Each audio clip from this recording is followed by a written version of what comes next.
Right now, let me show you how we can unlock a note on your Mac computer. So we're going to go to the Notes app right away. And as you can see, I have a couple of notes in here. So I'm going to go to this one, for example, just a bunch of lines in here or whatever else it might be going on in my notes.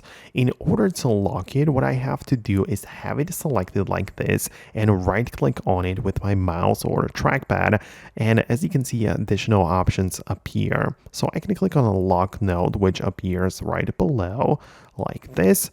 And as you can see, the note is now locked, right? You can see that the icon appeared, but it's like open at this point. So this note has been converted to one which can be locked, but it still hasn't been like fully locked.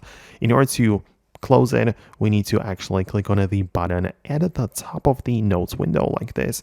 And then now it is fully locked.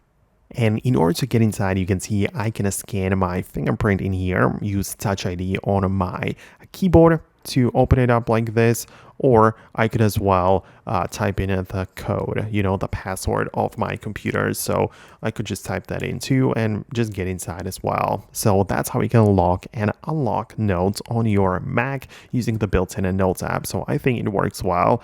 Let me know in the comments below if you also managed to make it work on your computer too. Thanks a lot for watching, and I'll see you in the next uploads.